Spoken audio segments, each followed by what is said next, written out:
চামড়া খাতের company Fortune shoes পুঁজিবাজারে তালিকাভুক্ত হয় 2016 সালে। 2023 সালের মে থেকে 2024-এর 18 জানুয়ারি পর্যন্ত একই দরে আটকে ছিল কোম্পানিটির শেয়ার দর। এই সময় তাদের প্রতিটি শেয়ার বিক্রি হয়েছে 75 টাকা 70 পয়সায়। প্রায় 12 মাস আটকে থাকা দরে লেনদেনের পর গত 28 জানুয়ারি হঠাৎ 49 টাকায় নেমে যায় কোম্পানিটির শেয়ার দর। এরপর উত্থান পতনে গত 30 এপ্রিল নামে 36 টাকায়। 2023 হিসাব বছরের প্রথম 3 প্রান্তিকে কোম্পানিটির কর পরবর্তী নিট মুনাফা হয়েছিল 20 কোটি 99 লাখ টাকা। একই সময় আগের বছরে ছিল 41 কোটি 30 লাখ টাকা। বর্তমানে কোম্পানিটির লোকসানের পরিমাণ দাঁড়িয়েছে 19 কোটি 1 লাখ টাকা।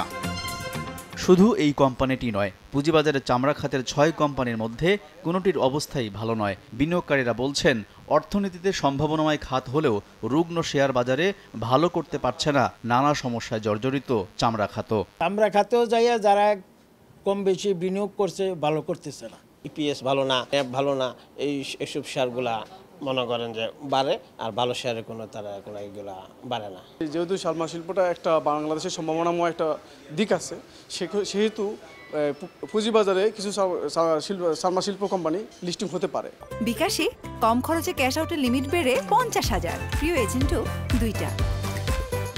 সদিচ্ছার অভাবেই বিপুল সম্ভাবনা থাকা সত্ত্বেও চামড়া খাতকে সেভাবে কাজে লাগানো যাচ্ছে না বলে মনে করেন এই পুঁজিবাজার বিশ্লেষক। অন্যান্য ইন্ডাস্ট্রি যারা আছে তাদের ম্যাক্সিমাম র ম্যাটেরিয়াল বাইরে থেকে ইম্পোর্ট করে ভ্যালুয়েট করে আমরা সেটাকে আসলে এক্সপোর্ট করি, কিন্তু এই খাতে আর কি সম্পূর্ণ র ম্যাটেরিয়ালটা আমরা লোকালি কালেক্ট করতে পারি। এখানে যেই প্রবলেমগুলো আছে সেই জায়গাগুলোতে যদি আমরা নিয়ন্ত্রক সংস্থার পক্ষ থেকে যদি একটা বা ডিএসসির পক্ষ থেকে এগুলো ভেরিফাই করে এসে দেখে যে আসলে তাদের মেজর লিমিটেশনগুলো কোথায়, এগুলোকে যদি সর্টিং আউট করা হয়, আমি মনে করি এটা কি একটা খুবই সম্ভাবনাময় একটা খাত।